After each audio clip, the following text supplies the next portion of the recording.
أعوذ بالله من الشيطان الرجيم بسم الله الرحمن الرحيم الحمد لله والصلاة والسلام على رسول الله وعلى آله وصحبه الفائزين برضا الله ومن أحسن قولا ممن دعا إلى الله وعمل صالحا وقال إنني من المسلمين. വേദിയിലിരിക്കുന്ന ബഹുമാന്യരെ, പ്രിയപ്പെട്ട സഹോദരന്മാരെ, സഹോദരിമാരെ, അസ്സലാമു അലൈക്കും. സർവേശ്വരനായ സ്രഷ്ടാവിൽ നിന്നുള്ള സമാധാനമുണ്ടാകട്ടെ. സാഗരത്തിൻ്റെ ആഴങ്ങളിലേക്ക് ആണ്ടുകൊണ്ടിരിക്കുന്ന ഒരു കപ്പലിനെ അതിൻ്റെ സർവനാശത്തിൽ നിന്നും രക്ഷിക്കുന്നതിന് സാൽവേജ് എന്ന് പറയുന്നു. അതുപോലെ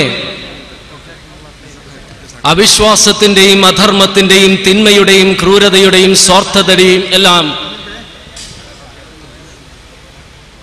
പാപപ്രളയത്തിൻ്റെ ആഴങ്ങളിൽ നിന്നും മനുഷ്യ സമൂഹത്തെ മോചിപ്പിക്കുന്നതിന് സാൽവേഷൻ എന്ന് പറയുന്നു. ഇസ്ലാമാണ് യഥാർത്ഥത്തിലുള്ള സാൽവേഷൻ്റെ മാർഗം എന്ന് ബോധ്യപ്പെടുത്തുന്ന പ്രദർശനത്തിൻ്റെ ഉദ്ഘാടനമാണിപ്പോൾ കഴിഞ്ഞത്. എന്തുകൊണ്ടാണ് ഇസ്ലാം ഇതര മതങ്ങളിൽ നിന്നും ദർശനങ്ങളിൽ നിന്നും വ്യത്യസ്തമാകുന്നത് എന്നതാണ് എൻ്റെ പ്രഭാഷണത്തിലെ വിഷയം. മനുഷ്യൻ കേവലം വികാര ജീവിയോ ബുദ്ധിജീവിയോയല്ല. സ്രഷ്ടാവ് മനുഷ്യനെ സൃഷ്ടിച്ചിരിക്കുന്നത് മാംസളമായ ശരീരത്തോടും ലോലമായ ആത്മാവോടും ഭൂമിയോടൊട്ടിച്ചേർന്ന് നിൽക്കുന്ന ശരീരത്തോടും ആകാശത്തിലേക്ക് ഉയർത്തുന്ന ആത്മാവോടും മൃഗതുല്യമായ ശരീരപ്രകൃതിയോടും മലക്കുകളോളം ഉയരാവുന്ന ആത്മാവോടും കൂടിയാണ്. സ്രഷ്ടാവ് മനുഷ്യനെ സൃഷ്ടിച്ചിരിക്കുന്നത് ഭക്ഷിക്കുവാനും ഭോഗിക്കുവാനും ആസ്വദിക്കുവാനും വേണ്ടിയല്ല. മനുഷ്യനെ സൃഷ്ടിച്ചിരിക്കുന്നത് മനുഷ്യന് വേണ്ടിയല്ല. ഹ്രസ്വവും സുദീർഘവുമായ സംവത്സരങ്ങൾ ജീവിച്ച് മണ്ണായി പുഴുക്കൾക്ക് ആഹാരമായി ശൂന്യതയിൽ ലയിച്ചു ചേരാനല്ല. കാരണം സ്വന്തത്തിനു വേണ്ടി ജീവിക്കുന്നവനും സ്വന്തം നാഥനു വേണ്ടി ജീവിക്കുന്നവനും തമ്മിലും ഹ്രസ്വമായ ദുനിയാവിന് വേണ്ടി ജീവിക്കുന്നവനും കാലഭേദങ്ങൾക്ക് അതീതമായ പരലോകത്തിനു വേണ്ടി ജീവിക്കുന്നവനും തമ്മിൽ ഒരുപാട് അന്തരമുണ്ട്. അതാണ് വമാ ഖലഖതുൽ ജിന്ന വൽ ഇൻസ ഇല്ലാ ലിയഅ്ബുദൂൻ. മനുഷ്യരെയും ജിന്നുകളെയും സ്രഷ്ടാവിനെ ആരാധിക്കാൻ വേണ്ടിയല്ലാതെ സൃഷ്ടിച്ചിട്ടില്ല എന്ന് 51-ാം അധ്യായത്തിലെ 56-ാം വചനത്തിലൂടെയും അല്ലദീ ഖലഖൽ മൗത വൽ ഹയാത ലിയബ്ലുവകും അയ്യുക്കും അഹ്സനു അമല. നിങ്ങളിൽ ആരാണ് സൽക്കർമ്മങ്ങൾ അധികരിപ്പിക്കുന്നതെന്നറിയാൻ ജീവിതവും മരണവും സൃഷ്ടിച്ചവനാണ് അല്ലാഹു എന്ന 67-ാം അധ്യായത്തിലെ 2-ാം വചനത്തിലൂടെയും മൻ അമില സ്വാലിഹൻ മിൻ ദക്രിൻ ഔ ഉൻസ വഹുവ മുഅ്മിനുൻ ഫലനുഹിയനഹു ഹയാതൻ ത്വയ്യിബ വലനജ്സിയനഹും അജ്റഹും ബിഅഹ്സനി മാ കാനൂ യഅമലൂൻ. വിശ്വസിക്കുകയും സൽക്കർമ്മങ്ങൾ അനുഷ്ഠിക്കുകയും ചെയ്ത പുരുഷനും സ്ത്രീക്കും ഉത്തമമായ ജീവിതവും മഹത്തരമായ പ്രതിഫലവുമുണ്ട് എന്ന് 16-ാം അധ്യായത്തിലെ 97-ാം വചനത്തിലൂടെയും സ്രഷ്ടാവിന്റെ സന്ദേശമായ വിശുദ്ധ ഖുർആൻ ഉത്ബോധിപ്പിക്കുന്നത്. ഇതിൽ നിന്നും ഏകനായ സ്രഷ്ടാവിനെ അംഗീകരിച്ചുകൊണ്ട് അവന്റെ കൽപ്പനകൾക്ക് അനുസൃതമായി ജീവിച്ചുകൊണ്ട് അവൻ കൽപ്പിക്കുന്ന നന്മകൾ പ്രവർത്തിച്ചുകൊണ്ട് അവൻ വിരോധിക്കുന്ന തിന്മകളിൽ നിന്ന് മാറി നിന്നുകൊണ്ട് ജീവിച്ചാൽ മാത്രമേ സാൽവേഷൻ, മോക്ഷം ലഭിക്കുകയുള്ളൂ. എന്നാൽ സാൽവേഷന്റെ മോക്ഷത്തിന്റെ പാതയായ മതവിശ്വാസം തിരഞ്ഞെടുക്കുന്ന കാര്യത്തിൽ മാത്രം മനുഷ്യൻ അവന്റെ കഴിവുകൾ ഉപയോഗിക്കാറില്ല. വിശുദ്ധ ഖുർആൻ 7-ാം അധ്യായത്തിലെ 179-ാം വചനത്തിൽ പറയുന്നുണ്ട്, വലഖദ് ദറഅനാ ലിജഹന്നമ കസീറൻ മിനൽ ജിന്നി വൽ ഇൻസ് ലഹും ഖുലൂബുൻ ലാ യഫ്ഖഹൂന ബിഹാ വലഹും അഅ്യുനുൻ ലാ യുബ്സിറൂന ബിഹാ വലഹും ആദാനുൻ ലാ യസ്മഊന ബിഹാ ഉലൈക കൽ അനാമി ബൽ ഹും അളൽ ഉലൈക ഹുമുൽ ഗാഫിലൂൻ. മനുഷ്യരിൽ നിന്നും ജിന്നുകളിൽ നിന്നും ഒട്ടേറെ അല്ലാഹു നരകത്തിന് വേണ്ടി സൃഷ്ടിച്ചിരിക്കുന്നു. അവർക്കുണ്ട് കണ്ണുകൾ, അതുകൊണ്ട് അവർ കാണുന്നില്ല. അവർക്കുണ്ട് കാതുകൾ, അതുകൊണ്ട് അവർ കേൾക്കുന്നില്ല. അവർക്കുണ്ട് ചിന്താശക്തി, അതുകൊണ്ട് അവർ ചിന്തിക്കുന്നില്ല. അവർ കന്നുകാലികളെ പോലെയാണ്, അതിലും അതപ്പതിച്ചവരത്രേ. കണ്ണുകൾ കൊണ്ട് കാണേണ്ട രീതിയിൽ കാണുകയും കാതുകൾ കൊണ്ട് കേൾക്കേണ്ട രീതിയിൽ കേൾക്കുകയും ചിന്താശക്തി കൊണ്ട് ചിന്തിക്കേണ്ട രീതിയിൽ ചിന്തിക്കുകയും ചെയ്തുകൊണ്ട് പ്രപഞ്ചനാഥനായ സൃഷ്ടാവിനെ അംഗീകരിച്ചുകൊണ്ട് അവന്റെ കൽപ്പനകൾക്കനുസൃതമായി നന്മകൾ ചെയ്യുകയും അവൻ വിരോധിച്ച തിന്മകളിൽ നിന്ന് മാറി നിൽക്കുമ്പോൾ മാത്രമാണ് മനുഷ്യൻ മനുഷ്യനാകുന്നതും പക്ഷിലതാദികളിൽ നിന്ന് ഭിന്നനാകുന്നതും. എന്നാൽ സാൽവേഷന്റെ, മോക്ഷത്തിന്റെ പാതയായ മതവിശ്വാസം തിരഞ്ഞെടുക്കുന്ന കാര്യത്തിൽ മാത്രം മനുഷ്യൻ ഈ കഴിവുകൾ ഉപയോഗിക്കാറില്ല. കാലത്ത് പല്ല് തേക്കുവാൻ ഉപയോഗിക്കുന്ന ടൂത്ത് ബ്രഷും പേസ്റ്റും, ഷേവ് ചെയ്യുവാൻ ഉപയോഗിക്കുന്ന ക്രീമും റേസറും ആഫ്റ്റർ ഷേവിംഗ് ലോഷനും, കുളിക്കുവാൻ ഉപയോഗിക്കുന്ന എണ്ണയും സോപ്പും, ധരിക്കുന്ന വസ്ത്രവും അതിൽ പൂശുന്ന സുഗന്ധവും, ചായ ഉണ്ടാക്കുവാൻ ആവശ്യമായ തേയിലയും കറിക്കാവശ്യമായ കറി പൗഡറും, പാകപ്പെടുത്തുവാനുള്ള കുക്കറും, താമസിക്കുന്ന വീടും സഞ്ചരിക്കുന്ന വാഹനവും, വായിക്കുന്ന പത്രങ്ങളും ഗ്രന്ഥങ്ങളും, കാണുന്ന ടെലിവിഷനും, ഉപയോഗിക്കുന്ന കമ്പ്യൂട്ടറും, പിന്തുണയ്ക്കുന്ന രാഷ്ട്രീയ പാർട്ടിയെയും വോട്ട് ചെയ്യുവാൻ ഉദ്ദേശിക്കുന്ന സ്ഥാനാർത്ഥിയെയും ഏതാണ് നല്ലത് എന്ന് നോക്കി തെരഞ്ഞെടുക്കുന്ന മനുഷ്യൻ തന്നെയല്ലേ ഇഹലോക പരലോക വിജയത്തിന് അനിവാര്യമായ മതവിശ്വാസത്തിന്റെ കാര്യത്തിൽ മാത്രം കണ്ണും കാതും മസ്തിഷ്കവും കൊട്ടിയടച്ചുകൊണ്ട് അന്ധമായി പിറന്നു വീണ മതത്തിൽ തന്നെ അള്ളിപ്പിടിക്കുന്നത്? ഒരുപാട് മതങ്ങളും ദർശനങ്ങളും നിലനിൽക്കെ തന്നെ എന്തുകൊണ്ടാണ് മറ്റു മതങ്ങളെയും ദർശനങ്ങളെയും കുറിച്ച് പഠിക്കുവാൻ മനുഷ്യൻ തയ്യാറാകാത്തത്? മതങ്ങളുടെ താരതമ്യ പഠനത്തിലൂടെ യഥാർത്ഥ സാൽവേഷന്റെ, മോക്ഷത്തിന്റെ പാത തിരഞ്ഞെടുക്കുവാൻ എന്തുകൊണ്ടാണ് അവൻ ഭയക്കുന്നത്? എന്തിനേറെ തന്റെ വിശ്വാസത്തിന്റെ അടിത്തറയായ മതഗ്രന്ഥം വായിക്കുകയും അർത്ഥം ഗ്രഹിക്കുകയും ചെയ്താൽ അന്ധമായി പിന്തുടരുന്ന മതവിശ്വാസങ്ങൾക്ക് കോട്ടം തട്ടുമെന്ന് കരുതി അതിനുപോലും മനുഷ്യൻ ഒരുക്കമല്ല. എന്തടിസ്ഥാനത്തിലാണ് താൻ ശരിയെന്ന് കരുതുന്ന സാൽവേഷന്റെ, മോക്ഷത്തിന്റെ പാതയായ മതവിശ്വാസം സ്വീകരിക്കുന്നത് എന്ന് സ്വയം അറിഞ്ഞാൽ മാത്രമേ ആ വിശ്വാസത്തോട് ആത്മാർത്ഥത പുലർത്തുവാനും മറ്റുള്ളവർക്ക് അത് എത്തിച്ചു കൊടുക്കുവാനും സാധിക്കുകയുള്ളൂ. ഇതിന്റെ അടിസ്ഥാനത്തിലാണ് ഞാൻ എന്തുകൊണ്ടാണ് ഇസ്ലാം സാൽവേഷന്റെ പാതയായി അംഗീകരിച്ചിരിക്കുന്നത് എന്നത് വിശദീകരിക്കുവാനാണ് ഉദ്ദേശിക്കുന്നത്. ജന്മം നൽകിയ മാതാവ് ഇസ്ലാമാണ് ശരിയായ മതമെന്നോതിയപ്പോൾ ഇസ്ലാം എന്തെന്നറിയാതെ, വിശുദ്ധ ഖുർആന്റെ അർത്ഥം ഗ്രഹിക്കാതെ, പ്രവാചകന്റെ ഉത്ബോധനങ്ങൾ മനസ്സിലാക്കാതെ മാതാവ് ഇസ്ലാം ശരിയെന്ന് പറഞ്ഞതുകൊണ്ട് മാത്രം ഇസ്ലാം ശരിയെന്ന് കരുതിയ ബാലമനസ് കൗമാരത്തിൽ കടന്നുവന്ന കമ്മ്യൂണിസ്റ്റ് ചിന്തകൾ മതവിശ്വാസത്തെ തകർത്തെറിഞ്ഞപ്പോൾ പഠിക്കാതെ ശരിയെന്ന് കരുതി ഇസ്ലാം തെറ്റാണെന്നും, വായിക്കാതെ വിശുദ്ധ ഗ്രന്ഥമെന്ന് കരുതിയ ഖുർആൻ ഒരു മനുഷ്യനാൽ രചിക്കപ്പെട്ട ഗ്രന്ഥം മാത്രമാണെന്നും, മനസ്സിലാക്കാതെ പ്രവാചകൻ എന്ന് കരുതിയ മുഹമ്മദ് നബി സല്ലല്ലാഹു അലൈഹി വസല്ലം ഒരു വ്യാജ പ്രവാചകൻ മാത്രമാണെന്നും, മതം മനുഷ്യനെ മയക്കുന്ന കറുപ്പും, ദൈവവിശ്വാസം സങ്കല്പവും, പരലോക വിശ്വാസം മിഥ്യയുമാണെന്ന് അഹങ്കരിച്ച അതേ മനസ്സ് തന്നെയാണ് ഏതോ നിമിത്തമെന്ന പോലെ ചാമ്പലാക്കപ്പെട്ട കമ്മ്യൂണിസ്റ്റ് ചിന്തകളിൽ നിന്നും ഒരു സ്രഷ്ടാവുണ്ടോ ഇല്ലയോ എന്ന അന്വേഷണത്തിൽ എന്നെ എത്തിച്ചത്. പ്രപഞ്ചത്തെയും പ്രകൃതി പ്രതിഭാസങ്ങളെയും മനുഷ്യരെയും ജീവജാലങ്ങളെയും മനസ്സിലാക്കേണ്ട രീതിയിൽ മനസ്സിലാക്കിയപ്പോൾ ഇത്ര സങ്കീർണമായ പ്രതിഭാസങ്ങൾ യാദൃശ്ചികമായി ഉണ്ടാകില്ലെന്ന് മനസ്സിലാക്കിക്കൊണ്ട് ഞാനൊരു സ്രഷ്ടാവിനെ അംഗീകരിച്ച് ദൈവവിശ്വാസിയായ ഞാൻ പിറന്നു വീണ ഇസ്ലാം എന്ന മതത്തിൽ ഞാൻ അന്ധമായി തള്ളിപ്പിടിക്കുകയല്ല ചെയ്തത്. മതങ്ങളുടെ താരതമ്യ പഠനത്തിലൂടെ യാതൊരു സംശയങ്ങൾക്കും ഇട നൽകാതെ ഇന്നദ്ദീന ഇൻദല്ലാഹി അൽ ഇസ്ലാം, സ്രഷ്ടാവിങ്കൽ സ്വീകരിക്കപ്പെടുന്ന മതം ഇസ്ലാമാണ് എന്ന് എനിക്ക് ബോധ്യപ്പെടുകയും ഹൃദയം തുറന്ന് ഞാൻ ഇസ്ലാം സ്വീകരിച്ചു. മുസ്ലിമാണെന്ന് പറയുവാൻ മടിച്ച നാവുകൊണ്ട് തന്നെ ഇന്നനീ മിനൽ മുസ്ലിമീൻ, ഞാൻ മുസ്ലിങ്ങളിൽ പെട്ടവനാണെന്ന് അഭിമാനത്തോടെ പ്രഖ്യാപിക്കുവാനും, ഒരു മനുഷ്യനാൽ രചിക്കപ്പെട്ട ഗ്രന്ഥം മാത്രമാണ് ഖുർആൻ എന്ന് പ്രഖ്യാപിച്ച നാവുകൊണ്ട് തന്നെ വഇന്നഹു ലതൻസീലു റബ്ബിൽ ആലമീൻ, ഇത് ലോകങ്ങളുടെ നാഥനായ രക്ഷിതാവിൽ നിന്നും അവതീർണമായ വേദഗ്രന്ഥമാണെന്ന് പ്രഖ്യാപിക്കുവാനും,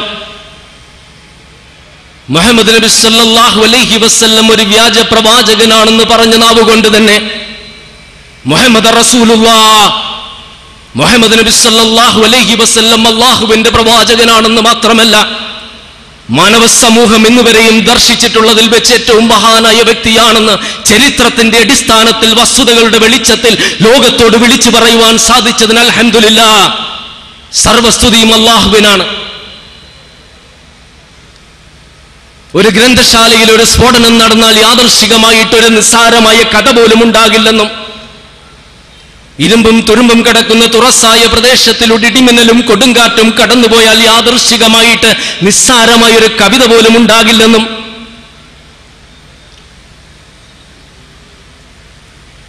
അതുപോലെ തന്നെ ഭൂമി കുലുക്കങ്ങൾ കൊണ്ട് പട്ടണങ്ങൾ ഉണ്ടാവുകയില്ല, നശിക്കുകയുള്ളൂവെന്നും, സ്ഫോടനങ്ങളിലൂടെ പുതുതായി ജീവിതം ഉണ്ടാകില്ല, ജീവികൾ നശിക്കുകയേ ഉള്ളൂവെന്നും അംഗീകരിക്കുന്ന നിരീശ്വരവാദികൾക്ക് എങ്ങനെയാണ് തലമുറകളിലൂടെയുള്ള ഗവേഷണങ്ങളിലൂടെയും അധ്വാനത്തിലൂടെയും ആധുനിക ശാസ്ത്രജ്ഞർ രൂപപ്പെടുത്തിയ ആധുനിക കമ്പ്യൂട്ടറുകളെക്കാൾ അതിസങ്കീർണമായ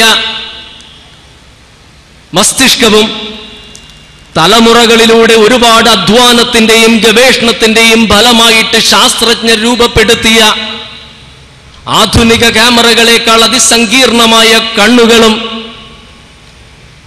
തലമുറകളിലൂടെയുള്ള ഗവേഷണങ്ങളും അധ്വാനവും കൊണ്ട് ശാസ്ത്രജ്ഞർ രൂപപ്പെടുത്തിയ ആധുനിക റോബോട്ടുകളെക്കാൾ അതിസങ്കീർണമായ ചലനശക്തിയുള്ള ജീവജാലങ്ങളും യാദൃശ്ചികമായി ഉണ്ടാകുന്നുവെന്ന് അംഗീകരിക്കുവാൻ കഴിയുന്നത്.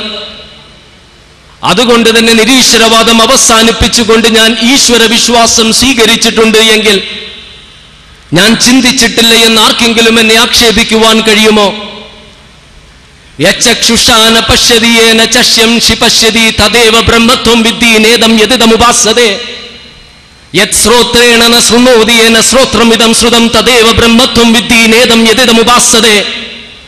കണ്ണുകൾ കൊണ്ട് കാണുവാൻ സാധിക്കാത്ത ശക്തി എന്നാൽ കണ്ണുകൾക്ക് കാഴ്ചശക്തി നൽകുന്ന ശക്തി ഏതോ അതാണ് പരബ്രഹ്മം. കണ്ണുകൾ കൊണ്ട് മനുഷ്യർ കണ്ട് ആരാധിക്കുന്നത് പരബ്രഹ്മമല്ല എന്നും, കാതുകൾ കൊണ്ട് കേൾക്കുവാൻ സാധിക്കാത്ത ശക്തി എന്നാൽ കാതുകൾക്ക് കേൾവിശക്തി നൽകുന്ന ശക്തി ഏതോ അതാണ് പരബ്രഹ്മം. കാതുകൾ കൊണ്ട് മനുഷ്യർ കേട്ട് ആരാധിക്കുന്നത് പരബ്രഹ്മമല്ല എന്ന ഉത്ബോധനത്തിലൂടെ ഏകനായ സൃഷ്ടാവിനെയല്ലാതെ കല്ലിനെയും കാടിനെയും കടലിനെയും സൂര്യനെയും ചന്ദ്രനെയും ഒന്നും ആരാധിക്കരുതെന്ന് കേനോപനിഷത്ത് പ്രഥമഖണ്ഡം 7-8 ശ്ലോകങ്ങൾ കൽപ്പിക്കുമ്പോൾ ആകാശാൽ പതിതം തോയം യത ഗച്ഛതി സാഗരം സർവദേവ നമസ്കാരം കേശവം പ്രതി ഗച്ഛതി. എപ്രകാരമാണോ ആകാശത്തിൽ നിന്നുള്ള ജലം സമുദ്രത്തിൽ എത്തിച്ചേരുന്നത് അതുപോലെ എന്തിനേയും ഏതിനെയും ആരാധിക്കാം, കല്ലിനെയും കാടിനെയും കടലിനെയും ആരാധിക്കാമെന്ന് മറ്റൊരിടത്ത് പറയുന്നു. അദ്വൈതം എന്ന സിദ്ധാന്തത്തിലൂടെ സ്രഷ്ടാവും സൃഷ്ടികളും മനുഷ്യരും ദൈവവും ഒന്നാണ് എന്ന് ശങ്കരാചാര്യർ സമർത്ഥിക്കുമ്പോൾ ശങ്കരാചാര്യർക്ക് തെറ്റിയിരിക്കുന്നു. ദൈവവും മനുഷ്യനും തമ്മിൽ സ്വഗതഭേദം, ഒരു ജീവിയുടെ അവയവങ്ങൾ തമ്മിലുള്ള വ്യത്യാസമുണ്ട് എന്ന് രാമാനുജം വിശിഷ്ടാദ്വൈതത്തിലൂടെ വാദിക്കുന്നു. ശങ്കരാചാര്യർക്ക് തെറ്റിയിരിക്കുന്നു, രാമാനുജത്തിന് തെറ്റിയിരിക്കുന്നു. സ്രഷ്ടാവും സൃഷ്ടിയും വ്യത്യസ്തമാണ്, അദ്വൈതമല്ല ദ്വൈതമാണ് ശരിയെന്ന് മധ്വാചാര്യൻ സവിശിഷ്ടാദ്വൈതത്തിലൂടെ വാദിക്കുന്നു. ഇങ്ങനെ വ്യത്യസ്തങ്ങളായ ദൈവവിശ്വാസം മുന്നോട്ട് വെക്കുന്ന ഹൈന്ദവ മതം എന്റെ സാൽവേഷന്റെ മോക്ഷത്തിന്റെ പാതയായിട്ട് ഞാൻ അംഗീകരിച്ചിട്ടില്ല എങ്കിൽ, ഞാൻ ചിന്തിച്ചിട്ടില്ല എന്ന് ആർക്കെങ്കിലും എന്നെ ആക്ഷേപിക്കുവാൻ കഴിയുമോ? യഹോവയായ ഞാനാണ് നിങ്ങളുടെ ദൈവം, എന്നെ കൂടാതെ അന്യ ദൈവങ്ങൾ നിങ്ങൾക്കുണ്ടാകരുത്. ആകാശത്തിലോ ഭൂമിയിലോ ജലത്തിലോ ഉള്ളൊരു വസ്തുവിന്റെ രൂപം ഉണ്ടാക്കുകയോ അവയെ സേവിക്കുകയോ അവയെ നമസ്കരിക്കുകയോ അരുതെന്ന് ബൈബിളിലെ ആവർത്തന പുസ്തകം 5-ാം അധ്യായത്തിലെ 6 മുതലുള്ള വചനങ്ങൾ കൽപ്പിക്കുമ്പോൾ, നിങ്ങൾ പിതാവിന്റെ മുഖം ഒരു നാളും കണ്ടിട്ടില്ല, സ്വരം ഒരു നാളും കേട്ടിട്ടില്ല എന്ന യോഹന്നാൻ സുവിശേഷം 5-ാം അധ്യായത്തിലെ 37-ാം വചനത്തിലൂടെ, അല്ലയോ ജനങ്ങളെ, ഞാൻ ജീവിച്ചിരുന്നപ്പോൾ നിങ്ങൾ എന്റെ മുഖം കണ്ടിട്ടുണ്ടല്ലോ, സ്വരം കേട്ടിട്ടുണ്ടല്ലോ, അതുകൊണ്ട് ഞാൻ ദൈവമല്ല എന്ന് യേശു വിശദീകരിക്കുമ്പോൾ, ദൈവം മാത്രമേ നല്ലവനായിട്ടുള്ളൂ, നിങ്ങൾ എന്തിനെന്നെ നല്ലവനെന്ന് വിളിക്കുന്നുവെന്ന മർക്കോസിന്റെ സുവിശേഷം 10-ാം അധ്യായത്തിലെ 18-ാം വചനത്തിലൂടെ ഞാൻ ദൈവമല്ല എന്ന് യേശു ഓർമ്മപ്പെടുത്തുമ്പോൾ, മുഖ്യ കൽപ്പന കേൾക്കാൻ നമ്മുടെ കർത്താവായ ദൈവം ഏക കർത്താവ്. ആ കർത്താവിനെ പൂർണ്ണ ഹൃദയത്തോടും പൂർണ്ണ അറിവോടും പൂർണ്ണ മനസ്സോടും സ്വീകരിക്കണമെന്ന് മർക്കോസിന്റെ സുവിശേഷം 12-ാം അധ്യായത്തിൽ 29-ാം വചനത്തിലൂടെ ദൈവം ഏകനാണ് ഏകനാണ് എന്ന് യേശു പ്രഖ്യാപിക്കുമ്പോൾ, പൗലോസ് റോമർക്ക് എഴുതിയ ലേഖനത്തിലെ 9-ാം അധ്യായത്തിലെ 5-ാം വചനത്തിൽ സർവ വസ്തുക്കൾക്കും മീതെ യേശു എന്നെന്നും ദൈവമായി വാഴ്ത്തപ്പെട്ടവനെന്ന് പൗലോസ് പ്രഖ്യാപിക്കുകയും ഭൂരിപക്ഷം ക്രൈസ്തവർ അത് അംഗീകരിക്കുകയും ചെയ്യുന്നു. ഇങ്ങനെ പരസ്പര വിരുദ്ധമായ ദൈവവിശ്വാസങ്ങൾ മുന്നോട്ട് വെക്കുന്ന ക്രൈസ്തവ മതം എന്റെ മോക്ഷത്തിന്റെ സാൽവേഷന്റെ പാതയായിട്ട് ഞാൻ അംഗീകരിച്ചിട്ടില്ല എങ്കിൽ, ഞാൻ ചിന്തിച്ചിട്ടില്ല എന്ന് ആർക്കെങ്കിലും ആക്ഷേപിക്കുവാൻ കഴിയുമോ? മേലുദ്ധരിച്ച വൈരുദ്ധ്യങ്ങൾക്കും മനുഷ്യ മനസ്സുകളെ സംഭ്രമിപ്പിക്കുന്ന ആശയക്കുഴപ്പങ്ങൾക്കും അതീതമായി, മനുഷ്യ മനസ്സുകൾക്ക് ഗ്രഹിക്കുവാൻ കഴിയാത്ത വിചിത്രങ്ങളായ തത്വങ്ങൾക്കും അതീതമായി, ലളിതമായ ഭാഷയിൽ യുക്തിഭദ്രമായ രീതിയിൽ സ്രഷ്ടാവിനെ വിശുദ്ധ ഖുർആൻ 112-ാം അധ്യായത്തിലൂടെ മനുഷ്യ സമൂഹത്തിന്റെ മുൻപിൽ സമർപ്പിക്കുന്നു. ഖുൽ ഹുവല്ലാഹു അഹദ് അല്ലാഹുസ് സമദ് ലം യലിദ് വലം യൂലദ് വലം യകുൽ ലഹു കുഫുവൻ അഹദ്. സ്രഷ്ടാവ് ഏകനാണ്, അവൻ ഒന്നിനെയും ആശ്രയിക്കുന്നില്ല, അവൻ ജനിച്ചിട്ടില്ല, ജനിപ്പിച്ചിട്ടില്ല, അവനെ പോലെ യാതൊന്നുമില്ല. ചിന്തിക്കും തോറും അർത്ഥം ലഭിക്കുന്ന ആശയം, യുക്തിയും ബുദ്ധിയും കൊണ്ട് മനസ്സിലാക്കുവാൻ കഴിയുന്ന തത്വം, പ്രപഞ്ച വിശാലതയിലേക്ക് കണ്ണു നട്ടാൽ എല്ലാം ഒന്നിൽ കൂടുതലില്ലേ? സൂര്യനുണ്ടെങ്കിൽ അനേകം നക്ഷത്രങ്ങളില്ലേ? ഭൂമിയുണ്ടെങ്കിൽ അനേകം ഗ്രഹങ്ങളില്ലേ? ജീവജാലങ്ങളും അനേകമല്ലേ?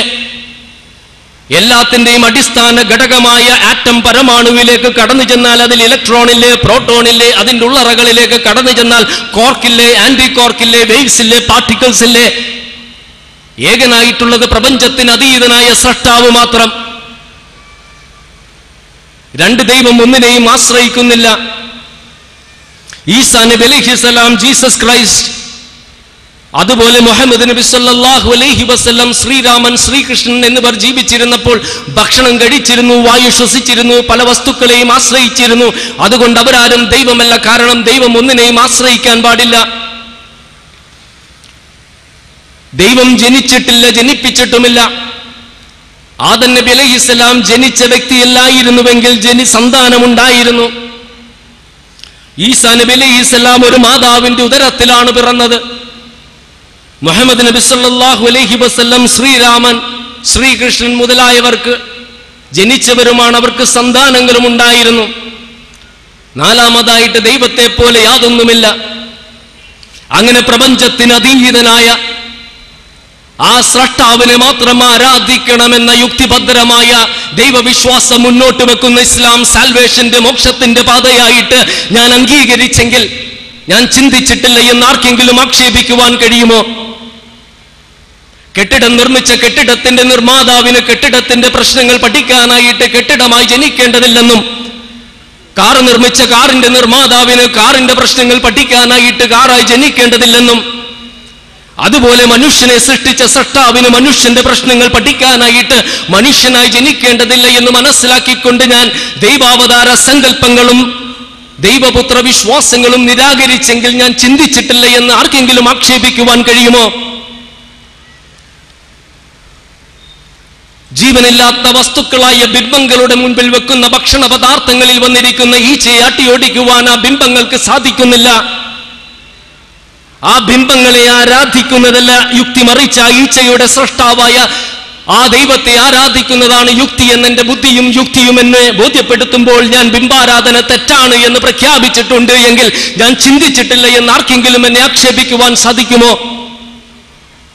ലാ ഇലാഹ ഇല്ലല്ലാഹ്, ആരാധനക്കർഹനാരുമില്ല ഏകനായ സൃഷ്ടാവല്ലാതെ എന്നും, ഇയ്യാക നഅ്ബുദു വഇയ്യാക നസ്തഈൻ, ആ ഏകനായ സൃഷ്ടാവിനെ മാത്രമേ ആരാധിക്കുവാനും അവനോട് മാത്രമേ പ്രാർത്ഥിക്കുവാനും പാടുള്ളൂവെന്ന ഉജ്ജ്വലമായ പ്രഖ്യാപനത്തിലൂടെ മനുഷ്യ ദൈവങ്ങളുടെയും കുട്ടി ദൈവങ്ങളുടെയും ചിന്നുമ്മമാരുടെയും തങ്ങന്മാരുടെയും അന്ധവിശ്വാസങ്ങളുടെയും അനാചാരങ്ങളുടെയും ഏലസുകളുടെയും മന്ത്രങ്ങളുടെയും കരാളഹസ്തങ്ങളിൽ നിന്നും മനുഷ്യ സമൂഹത്തെ മോചിപ്പിച്ച ഇസ്ലാം ഉണ്ടല്ലോ, അതാണ് യഥാർത്ഥത്തിലുള്ള സാൽവേഷന്റെ, മോക്ഷത്തിന്റെ പാത. ജ്ഞാനത്തിലൂടെ മാത്രമേ മോക്ഷം ലഭിക്കുകയുള്ളൂ എന്ന് ശങ്കരാചാര്യർ ഉത്ബോധിപ്പിക്കുമ്പോൾ, ജ്ഞാനത്തിലൂടെയല്ല ഭക്തിയിലൂടെ മാത്രമേ മോക്ഷം ലഭിക്കുകയുള്ളൂ എന്ന് മധ്വാചാര്യനും രാമാനുജനും സമർത്ഥിക്കുന്നു. എന്നാൽ ഭക്തിയിലൂടെയല്ല, ജ്ഞാനത്തിലൂടെയല്ല, കർമ്മത്തിലൂടെ, അതായത് ബ്രാഹ്മണൻ ബ്രാഹ്മണനും ക്ഷത്രിയൻ ക്ഷത്രിയനും വൈശ്യൻ വൈശ്യനും ശൂദ്രൻ ശൂദ്രനുമായി ജീവിച്ചാൽ മാത്രമേ മോക്ഷം ലഭിക്കുകയുള്ളൂ എന്ന് വേദങ്ങളും പറയുന്നു. ഇങ്ങനെ വ്യത്യസ്തങ്ങളായ സാൽവേഷന്റെ മോക്ഷത്തിന്റെ പാത ജനങ്ങളുടെ മുൻപിൽ സമർപ്പിക്കുന്ന ഹൈന്ദവ മതം എന്റെ മോക്ഷത്തിന്റെ മതമായിട്ട് ഞാൻ അംഗീകരിച്ചിട്ടില്ല എങ്കിൽ, ഞാൻ ചിന്തിച്ചിട്ടില്ല എന്ന് ആർക്കെങ്കിലും ആരോപിക്കുവാൻ കഴിയുമോ? പിതാവിന്റെ തെറ്റിന് പുത്രനോ പുത്രന്റെ തെറ്റിന് പിതാവോ ശിക്ഷ അനുഭവിക്കേണ്ടതില്ല. നല്ലവന്റെ നന്മ അവനിലും തിന്മ പ്രവർത്തിക്കുന്നവന്റെ തിന്മ അവനിലുമാണ് എന്ന് ബൈബിളിലെ ആവർത്തന പുസ്തകം, ഇരമ്യാവിന്റെ പുസ്തകം, എസെക്കിയേലിന്റെ പുസ്തകവുമെല്ലാം ഉത്ബോധിപ്പിക്കുമ്പോൾ, നീ വിധിക്കുന്നതിന്റെ അടിസ്ഥാനത്തിൽ നീ വിധിക്കപ്പെടും, നീ തൂക്കി നോക്കുന്നതിന്റെ അടിസ്ഥാനത്തിൽ നീ തൂക്കി നോക്കപ്പെടുമെന്ന് മത്തായി സുവിശേഷം 7-ാം അധ്യായത്തിലെ 1-2 വചനങ്ങളിലൂടെ യേശു ഉത്ബോധിപ്പിക്കുമ്പോൾ, യേശു ദൈവമാണെന്നും ദൈവപുത്രനാണെന്നും സർവ്വ മനുഷ്യരുടെയും പാപങ്ങൾ ഏറ്റെടുത്തു യേശു കുരിശിൽ മരിച്ചുവെന്ന് വിശ്വസിച്ചാൽ മാത്രമേ മോക്ഷം ലഭിക്കുകയുള്ളൂ എന്ന് പൗലോസ് പഠിപ്പിക്കുകയും മഹാഭൂരിപക്ഷം ക്രൈസ്തവ സഹോദരങ്ങൾ അത് അംഗീകരിക്കുകയും ചെയ്യുന്നു. ഇങ്ങനെ പരസ്പര വിരുദ്ധമായ സാൽവേഷൻ, മോക്ഷത്തിന്റെ പാത മുന്നോട്ട് വെക്കുന്ന ക്രൈസ്തവ മതം എന്റെ മതമായിട്ട് ഞാൻ അംഗീകരിക്കാത്തതിന് ഞാൻ ചിന്തിച്ചിട്ടില്ല എന്ന് ആർക്കെങ്കിലും ആക്ഷേപിക്കുവാൻ കഴിയുമോ? എന്നാൽ വിശ്വാസം എന്ത്, അവിശ്വാസം എന്ത്, ധർമ്മം എന്ത്, അധർമ്മം എന്ത്, നീതി എന്ത്, അനീതി എന്ത്, തെറ്റെന്ത്, ശരിയെന്ത് എന്ന് വ്യക്തമായിട്ട് ഉത്ബോധിപ്പിച്ച ശേഷം, ലഹാ മാ കസബത് വലക്കും മാ കസബ്തും വലാ തുസ്അലൂന അമ്മാ കാനൂ യഅമലൂൻ. അവർ ചെയ്തത് അവർക്കുണ്ട്, നിങ്ങൾ ചെയ്തത് നിങ്ങൾക്കുണ്ട്, അവർ ചെയ്തതിനെ സംബന്ധിച്ച് നിങ്ങൾ ചോദ്യം ചെയ്യപ്പെടില്ലെന്ന് വിശുദ്ധ ഖുർആനിലെ 2-ാം അധ്യായത്തിലെ 134-ാം വചനത്തിലൂടെയും, അല്ലാ തസിറു വാസിറത്തുൻ വിസ്റ ഉഖ്റ, ഒരാളും മറ്റൊരാളുടെ പാപഭാരം ഏറ്റെടുക്കേണ്ടതില്ല എന്ന് 53-ാം അധ്യായത്തിലെ 38-ാം വചനത്തിലൂടെയും, ഫമൻ യഅമൽ മിസ്കാല ദർറത്തിൻ ഖൈറ യറ വമൻ യഅമൽ മിസ്കാല ദർറത്തിൻ ശർറ യറ, ഒരാൾ നന്മ ചെയ്താൽ അത് കാണും, ആ നന്മക്കനുസൃതമായ പ്രതിഫലവും തിന്മക്കനുസൃതമായ ശിക്ഷയുമാണ് മനുഷ്യന് ലഭിക്കുക എന്ന് 99-ാം അധ്യായത്തിലെ 7-8 വചനങ്ങളിലൂടെ ഉത്ബോധിപ്പിക്കുകയും, അതോടൊപ്പം തന്നെ എന്തെങ്കിലും പാപങ്ങൾ ചെയ്തു പോയിട്ടുണ്ട് എങ്കിൽ നിങ്ങൾ ഒരിക്കലും നിരാശപ്പെടേണ്ട, ആത്മാർത്ഥമായിട്ട് ഹൃദയത്തിൽ തട്ടി സ്രഷ്ടാവിനോട് പശ്ചാത്തപിക്കുകയും പിന്നീട് തെറ്റുകൾ ആവർത്തിക്കാതിരുന്ന് സൽക്കർമ്മങ്ങൾ അനുഷ്ഠിച്ച് ജീവിച്ചാൽ നിങ്ങൾക്ക് മോക്ഷം, മോചനം ലഭിക്കുമെന്ന് ഉത്ബോധിപ്പിക്കുന്ന ഇസ്ലാമാണ് യഥാർത്ഥത്തിലുള്ള മോക്ഷത്തിന്റെ മതം. മതത്തിന്റെയും വിശ്വാസത്തിന്റെയും ആചാരങ്ങളുടെയും അനുഷ്ഠാനങ്ങളുടെയും ഉത്സവങ്ങളുടെയും പള്ളിപ്പെരുന്നാളിന്റെയും ജാറങ്ങളുടെയും കൊടികയറ്റത്തിന്റെയും പേര് പറഞ്ഞുകൊണ്ട് വെടിക്കെട്ട് നടത്തുകയും തെരുവുകളിലൂടെ ചെണ്ടയും തപ്പും കൊട്ടി ഇരുമ്പ് കമ്പി നാക്കിലൂടെയും മുതുകിലൂടെയും കുത്തിക്കയറ്റി അട്ടഹസിച്ച് നടക്കുന്നതല്ല സാൽവേഷന്റെ മോക്ഷത്തിന്റെ പാത. മറിച്ചേകനായ സ്രഷ്ടാവിനെ അംഗീകരിച്ച് അവൻ നിയോഗിച്ച പ്രവാചകരെ സ്നേഹിച്ചും ബഹുമാനിച്ചും അനുസരിച്ചും അവൻ മുന്നറിയിപ്പ് നൽകുന്ന അന്ത്യദിനത്തിലും പരലോകത്തിലും വിശ്വസിച്ചും അവൻ ആഗ്രഹിക്കുന്നിടത്ത് നമ്മെ കണ്ടും അവൻ വെറുക്കുന്നിടത്ത് നമ്മെ കാണാതിരുന്നും അവൻ കൽപ്പിച്ച സൽക്കർമ്മങ്ങൾ അനുഷ്ഠിച്ചും അവൻ വിരോധിച്ച തിന്മകളിൽ നിന്ന് മാറി നിന്നും അയൽക്കാരൻ പട്ടിണി കിടക്കുമ്പോൾ വയറ് നിറച്ചുണ്ണാതെ തന്റെ ഭക്ഷണത്തിൽ നിന്ന് അയാൾക്ക് നൽകിയും അയാളെ സംരക്ഷിച്ചും എല്ലാവരോടും നീതി ചെയ്തും നിരപരാധികളെ വധിക്കാതെ വഞ്ചിക്കാതെ വ്യഭിചരിക്കാതെ സ്വവർഗരതിയിൽ ഏർപ്പെടാതെ അളവ് തൂക്കത്തിൽ വ്യതിയാനം വരുത്താതെ കൃത്രിമക്ഷാമം ഉണ്ടാക്കാതെ സ്ത്രീകളെ സംബന്ധിച്ച് പരദൂഷണം പറയാതെ കുശുമ്പും അസൂയയും മനസ്സിൽ സൂക്ഷിക്കാതെ ജീവിച്ചും ക്രൂരനായ ഭരണാധികാരിയുടെ മുഖത്ത് നോക്കി സത്യം വെട്ടി തുറന്നു പറഞ്ഞും അതിക്രമങ്ങൾ കണ്ടാൽ പറ്റുമെങ്കിൽ കൈകൊണ്ട് തടഞ്ഞും അത് സാധിക്കുന്നില്ല എങ്കിൽ നാവുകൊണ്ട് എതിർത്തും അതും പറ്റുന്നില്ല എങ്കിൽ മനസ്സിലെങ്കിലും വെറുത്തും കരാറുകളിൽ ഏർപ്പെട്ടാൽ അത് പാലിച്ചും മാതാപിതാക്കളോട് കാരുണ്യത്തോടെ പെരുമാറിയും സന്താനങ്ങളെ നല്ല രീതിയിൽ കൊണ്ടുവന്നും ഭൂമിയിൽ അതിക്രമങ്ങൾ പ്രവർത്തിക്കാതെയും ജീവിച്ചാലാണ് മോക്ഷം ലഭിക്കുമെന്ന് ഉത്ബോധിപ്പിക്കുന്ന മഹത്തായ ഇസ്ലാമാണ് യഥാർത്ഥത്തിലുള്ള സാൽവേഷന്റെ, മോക്ഷത്തിന്റെ മതം. കാരണം യഥാർത്ഥത്തിലുള്ള രക്ഷ എന്ന് പറയുന്നത് പരലോകത്ത് മാത്രമല്ല, ഇഹലോകത്തും ലഭിക്കണം. ഇസ്ലാം മുന്നോട്ട് വെക്കുന്ന ഏത് തത്വമാണ് ഇഹലോകത്ത് അശാന്തി ഉണ്ടാക്കുന്നത്?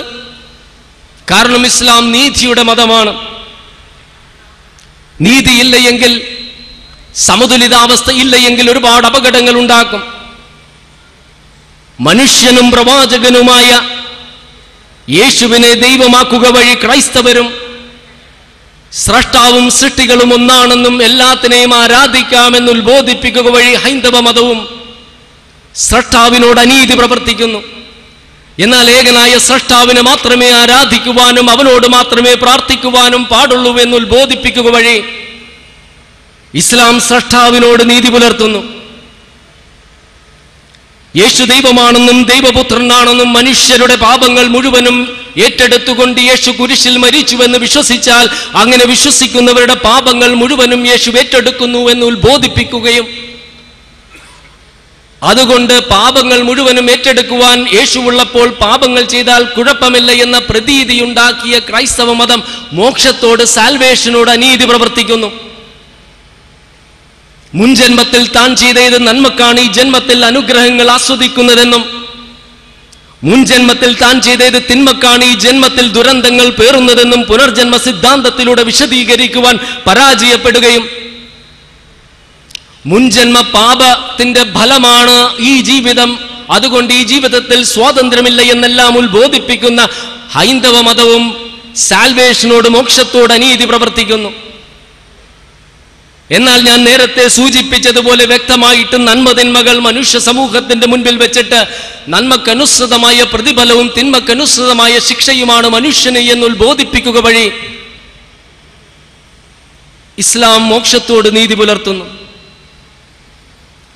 വിലക്കപ്പെട്ട കനി സ്വയം ഭക്ഷിക്കുകയും തന്റെ ഇണയെ കൊണ്ട് ഭക്ഷിപ്പിക്കുകയും ചെയ്ത വഴി, ഹവ്വ ചെയ്തതുവഴി പിറന്നു വീഴുന്ന പിഞ്ചു പൈതങ്ങൾ പാപികളായി പിറക്കുന്നുവെന്ന് ഉത്ബോധിപ്പിക്കുന്ന ക്രൈസ്തവ മതവും മുൻജന്മ പാപത്തോടെയാണ് പൈതങ്ങൾ പിറക്കുന്നതെന്ന് ഉത്ബോധിപ്പിക്കുന്ന ഹൈന്ദവ മതവും പൈതങ്ങളോട് പോലും അനീതി പ്രവർത്തിക്കുന്നു. എന്നാൽ ശുദ്ധ പ്രകൃതിയോടെയാണ് മനുഷ്യനെ സൃഷ്ടിച്ചതെന്നും നന്മതിന്മകൾ തിരിച്ചറിയുവാനുള്ള വകതിരിവെത്തുന്ന ഘട്ടത്തിൽ നന്മയാണ് അവർ തിരഞ്ഞെടുക്കുന്നതെങ്കിൽ പ്രതിഫലവും, തിന്മയാണ് എങ്കിൽ ശിക്ഷയും, ഒരാത്മാവിനോടും അല്ലാഹു അനീതി പ്രവർത്തിക്കില്ല എന്ന് ഉത്ബോധിപ്പിക്കുക വഴി പൈതങ്ങളോട് ഇസ്ലാം നീതി പുലർത്തുന്നു. സ്വന്തം ശരീരത്തിലെയും പ്രപഞ്ച പ്രതിഭാസങ്ങളിലെയും ദൃഷ്ടാന്തങ്ങൾ മനസ്സിലാക്കിക്കൊണ്ട് ഇവയൊന്നും യാദൃശ്ചികമായി ഉണ്ടാകില്ല എന്ന സത്യം ഉൾക്കൊണ്ടൊരു സ്രഷ്ടാവിനെ അംഗീകരിക്കാതിരുന്ന നിരീശ്വരവാദികളും ദൈവവിശ്വാസത്തിന്റെയും മതവിശ്വാസത്തിന്റെയും കാര്യത്തിൽ യുക്തിക്കും ബുദ്ധിക്കും യാതൊരു സ്ഥാനവുമില്ല എന്ന് നിർദ്ദേശിക്കുന്ന മതവിശ്വാസികളും യുക്തിയോടും ബുദ്ധിയോടും അനീതി പ്രവർത്തിക്കുന്നു. എന്നാൽ പ്രപഞ്ചത്തിലേക്കും പ്രപഞ്ചത്തിലെ നെബുലകളിലേക്കും നക്ഷത്രങ്ങളിലേക്കും അതിന്റെ ചലനങ്ങളിലേക്കും രാപ്പകലുകൾ മാറി മാറി വരുന്നതിലേക്കും കാറ്റിലേക്കും അതിന്റെ ഗതിയിലേക്കും മേഘങ്ങളിലേക്കും അതിന്റെ രൂപീകരണത്തിലേക്കും മനുഷ്യരുടെയും ജീവജാലങ്ങളുടെയും ശരീരത്തിലേക്കുമെല്ലാം നമ്മുടെ ശ്രദ്ധ തിരിച്ചുവിട്ടുകൊണ്ട് ഇന്ന ഫീ ദാലിക ലായത്തൻ ലിഖൗമിൻ യതഫക്കറൂൻ, ചിന്തിക്കുന്ന ജനതയ്ക്ക് ഇതിലെല്ലാം ദൃഷ്ടാന്തമുണ്ട്, അതുകൊണ്ട് ഇതിൽ നിന്നും സട്ടാവിനെ മനസ്സിലാക്കണമെന്ന് ഉത്ബോധിപ്പിക്കുക വഴി ഇസ്ലാം ചിന്തയോടും ബുദ്ധിയോടും നീതി പ്രവർത്തിക്കുന്നു. ദൈവത്തോട് അടുക്കാനായിട്ട് സന്യാസവും ബ്രഹ്മചര്യവുമെല്ലാം സ്വീകരിക്കണമെന്നും ഘോരമായ വനങ്ങളിലും പർവ്വതങ്ങളിലും പോയി തപസ്സിരിക്കണമെന്നും വിവാഹവും കുടുംബ ബന്ധങ്ങളും ഉപേക്ഷിക്കണമെന്നും ദൈവാനുഗ്രഹമായി ലഭിച്ച വിഭവങ്ങൾ ഉപയോഗിക്കരുതെന്നെല്ലാം ഉത്ബോധിപ്പിക്കുന്ന മതങ്ങളും മദ്യമാണെങ്കിലും ലഹരി പദാർത്ഥങ്ങളാണെങ്കിലും അടിച്ചു പൊളിച്ച് ജീവിക്കുക മാത്രമാണ് ജീവിത ലക്ഷ്യമെന്ന് ഉത്ബോധിപ്പിക്കുന്ന ഭൗതികവാദികളും മനുഷ്യ ശരീരത്തോട് അനീതി പ്രവർത്തിക്കുന്നു. എന്നാൽ ശരീരത്തിന് ദോഷം വരാത്ത എല്ലാ വസ്തുക്കളും നിങ്ങൾക്ക് ഉപയോഗിക്കാമെന്നും മിതത്വം പാലിക്കണം, ധാരാളിത്തം ഉണ്ടാകരുത്, ഇഹലോക ചിന്തയാൽ പരലോകത്തെയോ പരലോക ചിന്തയാൽ ഇഹലോകത്തെയോ വിസ്മരിക്കരുതെന്നും സ്വന്തത്തോടും സൃഷ്ടാവിനോടും കുടുംബത്തോടും ബാധ്യതയുണ്ട് എന്ന് ഉത്ബോധിപ്പിക്കുക വഴി ഇസ്ലാം മനുഷ്യ ശരീരത്തോട് നീതി പുലർത്തുന്നു. കുത്തക സൃഷ്ടിക്കുകയും സമ്പത്ത് വാരി കൂട്ടുകയും ചെയ്യുന്നതാണ് മനുഷ്യന്റെ പരമോന്നത ലക്ഷ്യമെന്നും ആ ലക്ഷ്യ സാക്ഷാത്കാരത്തിന് വേണ്ടി എന്ത് അതിക്രമങ്ങളും ചെയ്താൽ കുറ്റമില്ല എന്ന് വാദിക്കുന്ന പാശ്ചാത്യ മുതലാളിത്ത വർഗവും സമ്പത്ത് മുഴുവനും രാഷ്ട്രത്തിൻ്റെതാണെന്നും തൊഴിലാളി വർഗം മാത്രമാണ് അതിന്റെ അവകാശികളെന്ന് ഉത്ബോധിപ്പിക്കുന്ന കമ്മ്യൂണിസ്റ്റ് പ്രസ്ഥാനവും സമ്പദ് വ്യവസ്ഥയോട് അനീതി പ്രവർത്തിക്കുന്നു. എന്നാൽ സത്യത്തിലൂടെ, നീതിയിലൂടെ, ധർമ്മത്തിലൂടെ ജനങ്ങളെ ചൂഷണം ചെയ്യാതെ, അടിച്ചമർത്താതെ തൊഴിലാളികൾക്ക് അവരുടെ അവകാശം നൽകിക്കൊണ്ട് സമ്പത്ത് സമ്പാദിക്കാമെന്നും അങ്ങനെ സമ്പാദിക്കുന്ന സമ്പത്തിന്റെ പോലും പൂർണ്ണ ഉടമസഷ്ടാവാണെന്നും അതുകൊണ്ട് അതിൽ നിന്നും നിശ്ചിതമായ ഒരു ശതമാനം നിർബന്ധമായും അല്ലാത്തതുമായ ദാനധർമ്മങ്ങൾക്ക് നീക്കിവെക്കണമെന്ന് ഉത്ബോധിപ്പിക്കുക വഴി ഇസ്ലാം സമ്പദ് വ്യവസ്ഥയോട് നീതി പുലർത്തുന്നു. ഒരു വ്യക്തിയുടെ ഇഷ്ടാനിഷ്ടങ്ങൾ മറ്റുള്ളവരുടെ മേൽ അടിച്ചേൽപ്പിക്കുവാൻ അയാൾക്ക് പൂർണ്ണമായ അവകാശമുണ്ടെന്ന് വാദിക്കുന്ന ഏകാധിപത്യവാദികളും സ്വവർഗ ലൈംഗിക ബന്ധങ്ങളാണെങ്കിലും, കുത്തഴിഞ്ഞ ലൈംഗിക ബന്ധങ്ങളാണെങ്കിലും, മദ്യമാണെങ്കിലും, നഗ്നതാ പ്രദർശനമാണെങ്കിലും ഭൂരിപക്ഷം ജനങ്ങൾ ആഗ്രഹിക്കുന്നുവെങ്കിൽ നടപ്പാക്കുവാൻ അവകാശമുള്ള കുത്തഴിഞ്ഞ ജനാധിപത്യ സമ്പ്രദായമാണ് വേണ്ടതെന്ന് വാദിക്കുന്ന ജനാധിപത്യവാദികളും തൊഴിലാളി വർഗാധിപത്യമുള്ള കമ്മ്യൂണിസ്റ്റ് പാർട്ടിയുടെ ഏകാധിപത്യ ഭരണമാണ് വേണ്ടതെന്ന് വാദിക്കുന്ന കമ്മ്യൂണിസ്റ്റുകാരും ഒരു വർഗത്തിന് മറ്റു വർഗത്തെ അടിച്ചമർത്തുവാൻ അവകാശമുണ്ടെന്ന് വാദിക്കുന്ന വർഗീയവാദികളും രാഷ്ട്ര സംവിധാനത്തോട് അതിക്രമം പ്രവർത്തിക്കുന്നു. എന്നാൽ ജനങ്ങളെ ചൂഷണം ചെയ്യാത്ത, അവരോട് നീതിയോടുകൂടി പെരുമാറുന്ന ഭരണാധികാരിയാണ് ഒരു തണലും ലഭിക്കാത്ത പരലോകത്ത് തണല് ലഭിക്കുന്ന 7 വിഭാഗത്തിലൊരു വിഭാഗമെന്നും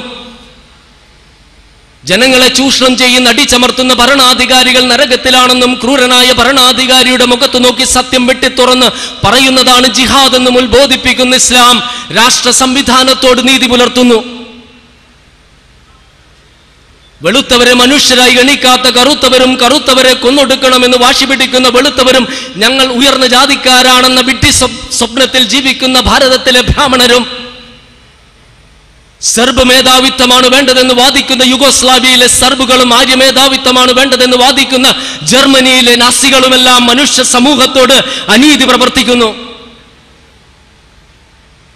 എന്നാൽ യാ അയ്യുഹന്നാസ് ഇന്നാ ഖലഖനാകും മിൻ ദക്കരിൻ വഉൻസാ വജഅൽനാകും ശുഉബൻ വഖബായില ലിതഅറഫു ഇന്ന അക്രമകും ഇൻദല്ലാഹി അത്ഖാകും.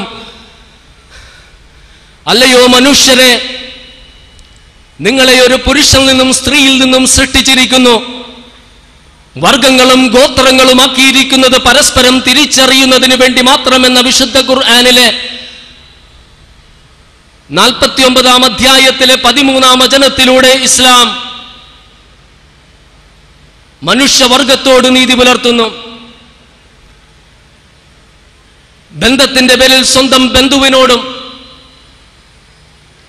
വർഗത്തിന്റെ പേരിൽ സ്വന്തം വർഗത്തോടും നീതി പക്ഷപാതം കാണിക്കുന്നവരും, ധനത്തിന്റെ പേരിൽ ധനികനും ദാരിദ്ര്യത്തിന്റെ പേരിൽ ദരിദ്രനും നീതി നിഷേധിക്കുന്നവരും നീതിന്യായ വ്യവസ്ഥയോട് അനീതി പ്രവർത്തിക്കുന്നു.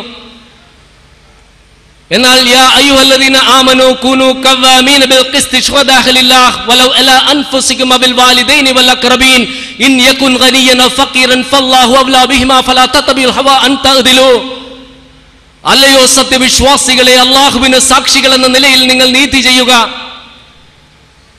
അത് നിങ്ങൾക്കെതിരായാലും മാതാപിതാക്കൾക്കെതിരായാലും ധനികനായാലും ദരിദ്രനായാലും നീതി ചെയ്യണമെന്ന വിശുദ്ധ ഖുർആനിലെ 4-ാം അധ്യായത്തിലെ 135-ാം വചനത്തിലൂടെ ഇസ്ലാം നീതിന്യായ വ്യവസ്ഥയോട് നീതി പുലർത്തുകയാണ് ചെയ്യുന്നത്.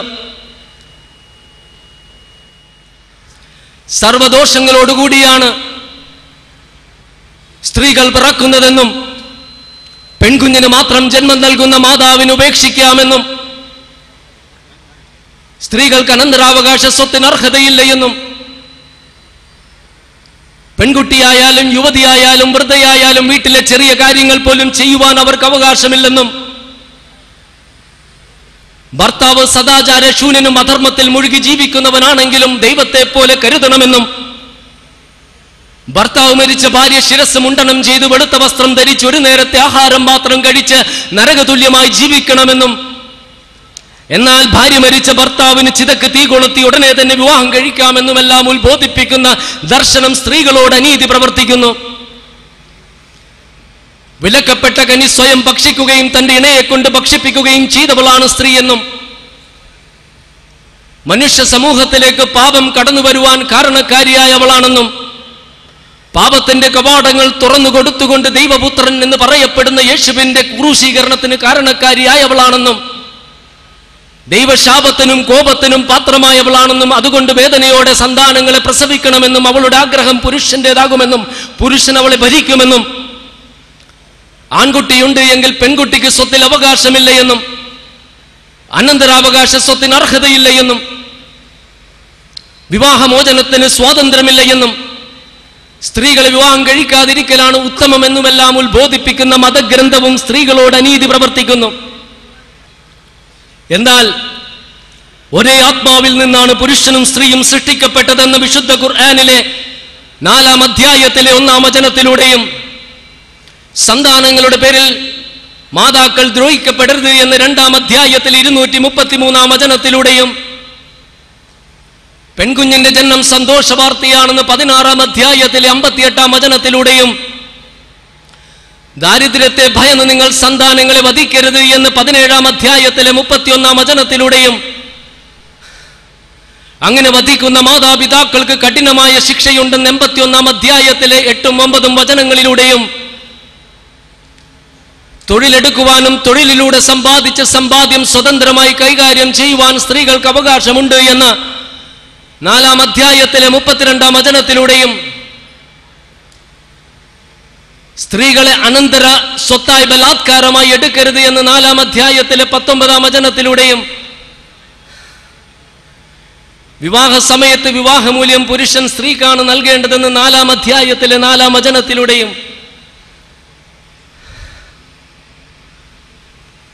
ഭാര്യ എന്ന നിലയിൽ ഉത്തരവാദിത്തങ്ങളോടൊപ്പം അവകാശങ്ങളുണ്ട് എന്ന് 2-ാം അധ്യായത്തിൽ 228-ാം വചനത്തിലൂടെയും, വിവാഹമോചനത്തിന് സ്ത്രീകൾക്ക് അവകാശമുണ്ട് എന്ന് 2-ാം അധ്യായത്തിൽ 228-ാം വചനത്തിലൂടെയും, ജീവനാംശത്തിന് സ്ത്രീകൾക്ക് അവകാശമുണ്ട് എന്ന് 2-ാം അധ്യായത്തിൽ 241-ാം വചനത്തിലൂടെയും, മാതാവ് എന്ന നിലയിൽ പിതാവിനേക്കാൾ ഉന്നതമായ സ്ഥാനമാണ് സ്ത്രീകൾക്കുള്ളത് എന്നൊരുപാട് വചനങ്ങളിലൂടെയും, മരണാനന്തരം അള്ളാഹുവിൽ നിന്ന് പ്രതിഫലം സ്ത്രീകൾക്കുണ്ട് എന്ന് 16-ാം അധ്യായത്തിലെ 97-ാം വചനത്തിലൂടെയും ഉത്ബോധിപ്പിക്കുക വഴി ഇസ്ലാം സ്ത്രീകളോട് നീതി പുലർത്തുകയാണ് ചെയ്യുന്നത്. ഇങ്ങനെ ഏതേത് വശങ്ങൾ നാം പരിശോധിച്ചാലും ഇസ്ലാം നീതിയുടെ മതമാണ്. ഒരുപാട് വിശദീകരിക്കാനുണ്ട്. ഇവിടെയാണ് നാം മനസ്സിലാക്കേണ്ടത്, ഈ സത്യം ഉത്ബോധിപ്പിക്കുവാൻ ബാധ്യസ്ഥരായവരാണ് നാം. ആ ബാധ്യതയുടെ നിർവഹണമാണ് സാൽവേഷൻ എക്സിബിഷനിലൂടെ ഇതിൻ്റെ സംഘാടകർ നിർവഹിക്കുന്നത്. സാഗരത്തിലൂടെ സഞ്ചരിക്കുന്ന ഒരു കപ്പലിന്റെ അടിത്തട്ടിലെ യാത്രക്കാർ മുകൾ ഭാഗത്ത് വന്ന് ജലമെടുക്കുവാൻ ശ്രമിക്കുന്നു. മുകൾ ഭാഗത്ത് വരേണ്ട ബുദ്ധിമുട്ട് ഒഴിവാക്കാനായിട്ട് അടിത്തട്ടിൽ അവരിൽ ചിലർ ദ്വാരമുണ്ടാക്കി വെള്ളമെടുക്കുവാൻ ശ്രമിക്കുന്നു. അത് തടയുവാൻ ശ്രമിച്ചിട്ടില്ല എങ്കിൽ ആ കപ്പലും അതിലെ യാത്രക്കാരും മുങ്ങി മരിക്കില്ലേ? അത് തടയണം എന്ന് നബി സല്ലല്ലാഹു അലൈഹി വസല്ലം പഠിപ്പിച്ചു. എന്തിനു വേണ്ടി? ഒരു ഉദാഹരണത്തിലൂടെ. തിന്മകളിലേക്ക് ആണ്ടുപോകുന്ന മനുഷ്യ സമൂഹം എല്ലാവരെയും കൊണ്ടുപോകും. അതുകൊണ്ട് നന്മ കൽപ്പിക്കുകയും തിന്മ വിരോധിക്കുകയും ചെയ്യണം. അതിന്റെ ഭാഗമാണ് സാൽവേഷൻ എന്ന എക്സിബിഷൻ. അതുകൊണ്ടാണ് വമൻ അഹ്സനു ഖൗലൻ മിമ്മൻ ദഅ ഇലല്ലാഹി വഅമല സ്വാലിഹൻ വഖാല ഇന്നനി മിനൽ മുസ്ലിമീൻ, തന്റെ നാഥനിലേക്ക് ക്ഷണിക്കുകയും സൽക്കർമ്മങ്ങൾ അനുഷ്ഠിക്കുകയും ഞാനൊരു മുസ്ലിമാണെന്ന് പ്രഖ്യാപിക്കുകയും ചെയ്ത വ്യക്തിയേക്കാൾ ഉന്നതമായ വാക്ക് ശബ്ദിച്ചവൻ ആരാണ് എന്ന് വിശുദ്ധ ഖുർആൻ ചോദിക്കുന്നത്. അതുകൊണ്ട് തന്നെയാണ് വൽ അസ്ർ ഇന്നൽ ഇൻസാന ലഫീ ഖുസ്ർ ഇല്ലല്ലദീന ആമനു വഅമിലു സ്വാലിഹാത്തി വതവാസൗ ബിൽ ഹഖി വതവാസൗ ബിസ് സബർ. കാലമാണ് സത്യം, സത്യം കൊണ്ടും ക്ഷമ കൊണ്ടും ഉപദേശിക്കുന്നവരൊഴിച്ച് എല്ലാവരും നഷ്ടത്തിൽ തന്നെയാണ് എന്ന് ഖുർആൻ കൽപ്പിക്കുന്നത്. എങ്ങനെയാണ് പ്രബോധനം നടത്തേണ്ടതെന്ന് വിശുദ്ധ ഖുർആൻ 16-ാം അധ്യായത്തിലെ 125-ാം വചനത്തിലൂടെ ഉത്ബോധിപ്പിക്കുന്നില്ലേ? ഉദു ഇലാ സബീലി റബ്ബിക ബിൽ ഹിക്മതി വൽ മൗഇദത്തിൽ ഹസനതി വജാദിൽഹും ബില്ലതി ഹിയ അഹ്സൻ. നിന്റെ നാഥനിലേക്ക് ക്ഷണിക്കുക, റൊട്ടി കൊടുത്തിട്ടില്ല, പാല് കൊടുത്തിട്ടില്ല, പൊയ്മുഖം ധരിച്ചിട്ടില്ല, സത്യം ഉത്ബോധിപ്പിച്ചുകൊണ്ട്. എന്നിട്ട് അവരുമായിട്ട് വിജ്ഞാനത്തിലൂടെ ക്ഷണിക്കുകയും സ്നേഹസംവാദങ്ങളിൽ ഏർപ്പെടുക. ഈ പ്രബോധനം നടത്താതിരിക്കാൻ നമുക്ക് ഒരുപാട് ഒഴിവ് കഴിവുകളുണ്ട്. 1400 വർഷങ്ങൾക്ക് മുൻപ് വിജനമായ അറേബ്യൻ മരുഭൂമിയിലെ പരുക്കൻ പാറമലകളാൽ ചുറ്റപ്പെട്ട പ്രദേശത്ത് എഴുത്തും വായനയും അറിയാത്ത, ചരിത്രവും സാഹിത്യവും നിയമവും ഒന്നും പഠിച്ചിട്ടില്ലാത്ത നിരക്ഷരനായ ഒരു മനുഷ്യനോട് എല്ലാ മനുഷ്യരെയും എല്ലാ ജീവജാലങ്ങളെയും സൃഷ്ടിച്ച പ്രപഞ്ചനാഥനായ സ്രഷ്ടാവ് സാൽവേഷന്റെ, മോക്ഷത്തിന്റെ സന്ദേശമായ ഇസ്ലാമിന്റെ സന്ദേശം എത്തിച്ചു കൊടുക്കുവാൻ നിർദ്ദേശിച്ചപ്പോൾ പ്രബോധനം നടത്തുവാൻ ഇന്നത്തെ പോലെ യാതൊരു സാഹചര്യവുമില്ലായിരുന്നു. പ്രകാശവേഗതയിൽ സഞ്ചരിക്കുന്ന വിമാനങ്ങളോ വളരെ ദൂരം എത്തുവാൻ കഴിയുന്ന അതിവേഗ ട്രെയിനുകളോ മോട്ടോർ വാഹനങ്ങളോ പ്രഭാഷണങ്ങൾ സൂക്ഷിക്കുവാൻ കഴിയുന്ന CD-കളോ ജനലക്ഷങ്ങൾക്ക് സന്ദേശം എത്തിക്കുവാൻ കഴിയുന്ന ഇമെയിൽ, ഇന്റർനെറ്റ് സൗകര്യങ്ങളോ സന്ദേശങ്ങൾ അയക്കുവാനും ആളുകളുമായി ബന്ധപ്പെടുവാൻ കഴിയുന്ന മൊബൈൽ ഫോണുകളോ എന്തിനേറെ അച്ചടിയും കടലാസുമില്ലായിരുന്നിട്ടും പ്രവാചകൻ ഇത് നിഷേധിച്ചില്ല. പിറക്കുന്നതിന് മുൻപ് പിതാവ് നഷ്ടപ്പെട്ടതാണ്, അധികം താമസിയാതെ മാതാവും പിന്നീട് പോറ്റി വളർത്തിയ പിതാമഹനും എന്നെ വേർപിരിഞ്ഞു പോയപ്പോൾ സ്രഷ്ടാവായ നീ എവിടെയായിരുന്നുവെന്ന് ചോദിച്ചില്ല. ഭാര്യയും സന്താനങ്ങളുമായി സന്തോഷകരമായി ജീവിക്കുന്ന ഞാൻ എന്തിന് പ്രബോധനത്തിന്റെ പ്രകമ്പനങ്ങളിലേക്ക് എടുത്തുചാടി ജനങ്ങളുടെ എതിർപ്പും വെറുപ്പും സമ്പാദിക്കുന്നത് എന്ന് ആരാഞ്ഞില്ല. മഹാന്മാരും അല്ലാത്തതുമായ മരിച്ചുപോയ 360 പരം വിഗ്രഹങ്ങളുടെ ആരാധനയിൽ മുഴുകി ജീവിച്ചിരുന്ന ഒരു ജനതയെ എങ്ങനെയാണ് ലാ ഇലാഹ ഇല്ലല്ലാഹ്, ആരാധനക്കർഹനാരുമില്ല ഏകനായ അല്ലാഹുവല്ലാതെ എന്ന സന്ദേശത്തിലേക്ക് നയിക്കുവാൻ സാധിക്കുക എന്ന് ചോദിച്ചില്ല.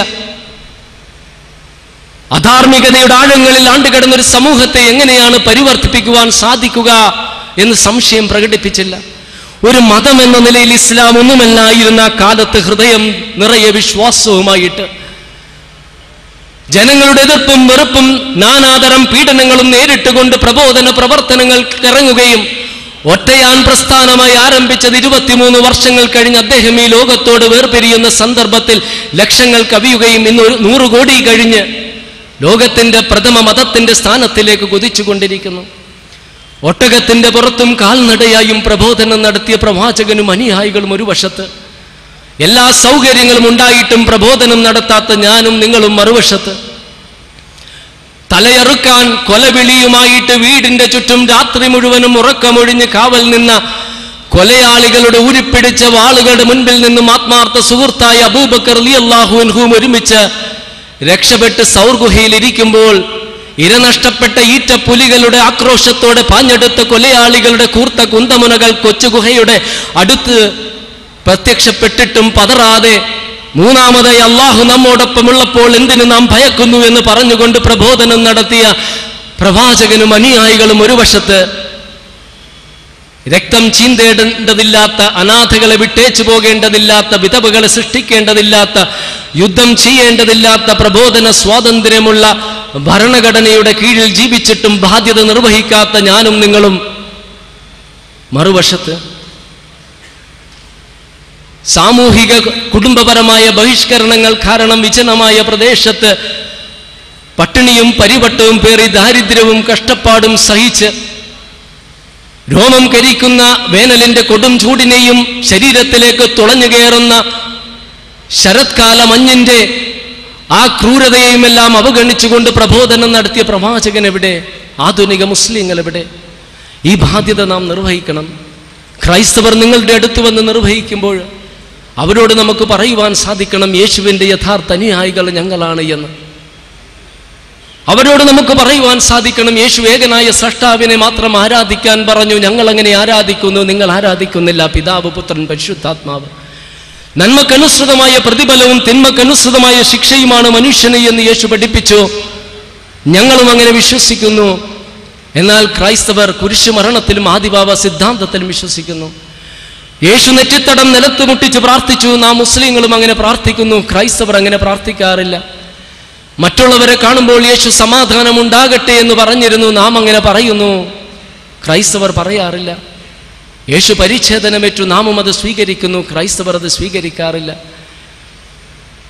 യേശുവിന്റെ ശത്രുവാണ് മുഹമ്മദ് നബി സല്ലല്ലാഹു അലൈഹി വസല്ലം എന്ന് പറയുന്ന ക്രൈസ്തവരോട് നാം പറയേണ്ടിയിരിക്കുന്നു, ഒരൊറ്റ സ്ത്രീ നാമം മാത്രമേ ഖുർആനിലുള്ളൂ.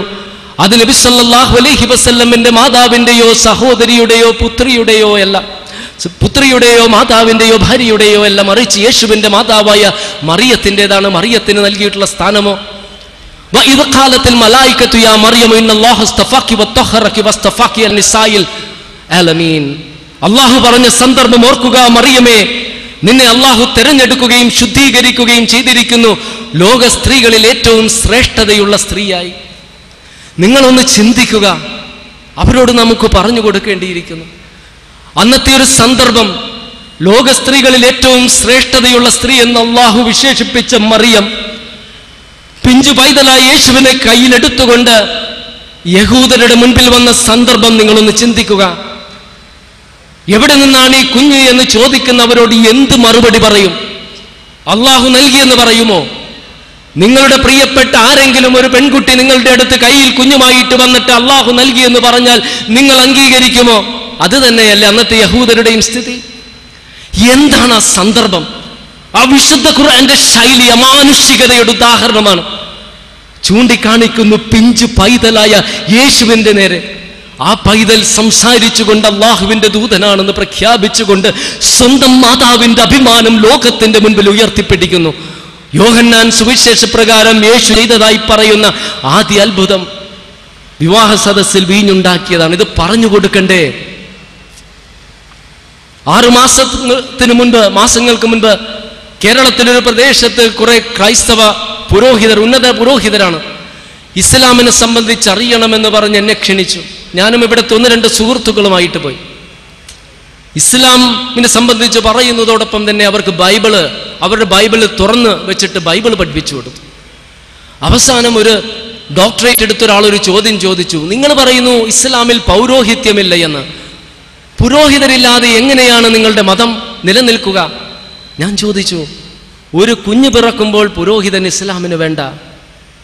വിവാഹ സമയത്ത് പിതാവാണ് വിവാഹം കഴിച്ചു കൊടുക്കുന്നത്, പിതാവില്ലെങ്കിൽ അടുത്ത ബന്ധു.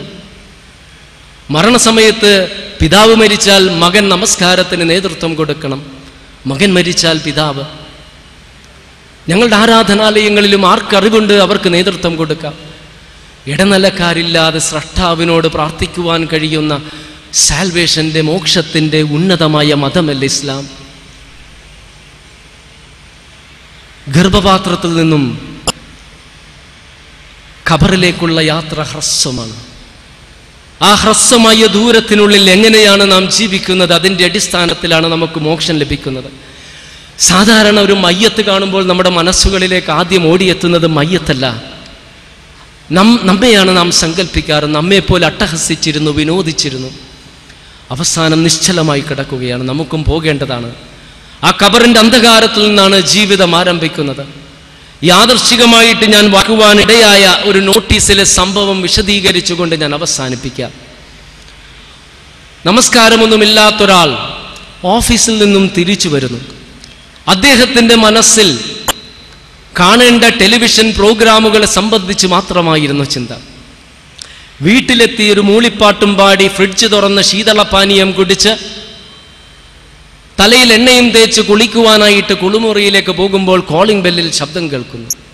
വാതിൽ തുറന്നു നോക്കിയപ്പോൾ താടിയെല്ലാം വെച്ച് കുറെ പ്രബോധകരാണ്, ഇസ്ലാമിക പ്രബോധകർ. അവരുടെ കയ്യിൽ CD-യും 1-2 ഗ്രന്ഥങ്ങളും ലഘുലേഖകളുമുണ്ട്. ഇദ്ദേഹം ഉടനെ ദേഷ്യത്തോടെ പറഞ്ഞു, എൻ്റെ കയ്യിൽ പണമില്ല.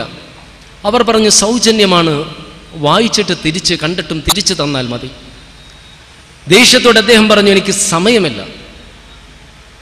അവർ പറഞ്ഞു, സമയം നാം ഉണ്ടാക്കുന്നതാണ്. ഉദാഹരണത്തിന്, താങ്കളിപ്പോൾ കുളിക്കാൻ പോവുകയാണല്ലോ, ഒരുപാട് ബക്കറ്റ് വെള്ളം കൊണ്ട്, ജലം കൊണ്ട് താങ്കൾ കുളിക്കും. പക്ഷേ പൈപ്പ് തുറന്ന് ജലം തീർന്നു പോയാൽ 1/2 ബക്കറ്റ് വെള്ളം കൊണ്ട് താങ്കൾ കുളിക്കും. അതുപോലെയാണ് സമയം, നാം ഉപയോഗിക്കണം. ദേഷ്യത്തോടെ കവാടമടച്ച് മൂളിപ്പാട്ടോടുകൂടി കുളിമുറിയുടെ അകത്ത് കടന്ന് പൈപ്പ് തുറന്ന് ജലം വരുന്നുണ്ട്, കുഴപ്പമില്ല. അവർ പറഞ്ഞത് ശരിയായിരിക്കുമോ എന്ന ചിന്ത മനസ്സിലേക്ക് കടന്നപ്പോഴേക്കും പൈപ്പിലെ വെള്ളം നിന്നു, പകുതി ബക്കറ്റ്. ഏതായാലും കുളിച്ച് നല്ല ഭംഗിയായിട്ട് ശുദ്ധീകരിച്ച് വീണ്ടും മൂളിപ്പാട്ടുമായിട്ട് റിമോട്ടും പിടിച്ച് ക്യാമറയുടെ മുൻപിലേക്ക് ടെലിവിഷൻ മുമ്പിൽ ചെന്ന് ചാനലുകൾ മാറ്റിക്കൊണ്ടിരിക്കുമ്പോൾ നെഞ്ചുവേദന, അസഹ്യമായ വേദന. അദ്ദേഹം കരച്ചിലാരംഭിച്ചു. അടുത്തയാളുകൾ ആശുപത്രിയിൽ കൊണ്ടുപോയി. ഡോക്ടർമാർ പറഞ്ഞു സങ്കീർണമായൊരു ശസ്ത്രക്രിയക്ക് വിധേയനാകണം. ആദ്യമായിട്ട് ഖബറിനെ സംബന്ധിച്ച് ആലോചിച്ചു, പരലോകത്തെ സംബന്ധിച്ച് ആലോചിച്ചു. ഈ ഖബറിലേക്കും പരലോകത്തേക്കും താൻ എന്താണ് സമ്പാദിച്ചിരിക്കുന്നത് എന്ന് ആലോചിച്ചു. ഒന്നുമില്ല, കുറെ ടെലിവിഷൻ സീരിയലുകൾ മാത്രമുണ്ട് റെക്കോർഡ് ബുക്കിൽ. അദ്ദേഹം ആലോചിച്ചു, ഒന്ന് തിരിച്ചയച്ചിരുന്നുവെങ്കിൽ. വിശുദ്ധ ഖുർആൻ പറയാറില്ലേ, 6-ാം അധ്യായത്തിൽ 27-ാം വചനത്തിൽ വലൗ തറ ഇദ് വുഖിഫു അലന്നാരി ഫഖാലു യാ ലൈതനാ നുറദ്ദു വലാ നുകദ്ദിബ ബിആയാതി റബ്ബിനാ വനകൂന മിനൽ മുഅ്മിനീൻ. നരകത്തിൽ അവർ നിർത്തപ്പെടുന്ന രംഗം നീ കണ്ടിരുന്നുവെങ്കിൽ അവർ പറയും, ഞങ്ങളെ ഒന്ന് തിരിച്ചയച്ചിരുന്നുവെങ്കിൽ നിന്റെ ദൃഷ്ടാന്തങ്ങൾ നിഷേധിക്കുമായിരുന്നില്ല, ദാസന്മാരിൽ ഉൾപ്പെടുമായിരുന്നുവെന്ന്. ഒരവസരം ലഭിക്കില്ല സഹോദരങ്ങളെ. അതുകൊണ്ട് യഥാർത്ഥത്തിലുള്ള സാൽവേഷൻ, മോക്ഷത്തിന്റെ പാത തിരിച്ചറിഞ്ഞുകൊണ്ട് യഥാർത്ഥ വിശ്വാസിയായിട്ട് ജീവിക്കുകയും അത് പ്രബോധനം നടത്തുകയും ചെയ്യണമെന്ന് ആദ്യമായി എന്നോടും പിന്നീട് നിങ്ങളോടും പറഞ്ഞുകൊണ്ടും ഈ സാൽവേഷൻ എക്സിബിഷനിൽ പറ്റുന്നത്ര ആളുകളെ നിങ്ങൾ ഉത്സാഹത്തോടെ കൊണ്ടുവന്ന് അത് കാണിക്കണമെന്നും ഈ പ്രദർശനത്തിന്റെ പിന്നിൽ പ്രവർത്തിച്ച എല്ലാവർക്കും അല്ലാഹു മഹത്തായ പ്രതിഫലം നൽകട്ടെ എന്ന് പ്രപഞ്ചനാഥനായ സൃഷ്ടാവിനോട് പ്രാർത്ഥിച്ചുകൊണ്ടും ഞാൻ അവസാനിപ്പിക്കുന്നു. അല്ലാഹുമ്മ ഗ്ഫിർ ലിൽ മുഅ്മിനീന വൽ മുഅ്മിനാത്ത് വൽ മുസ്ലിമീന വൽ മുസ്ലിമാത്ത്. اللهم احينا على الكتاب والسنة وامتنا مع الإيمان والتوبة. ربنا آتنا في الدنيا حسنة والآخرة حسنة وقنا عذاب النار. السلام عليكم.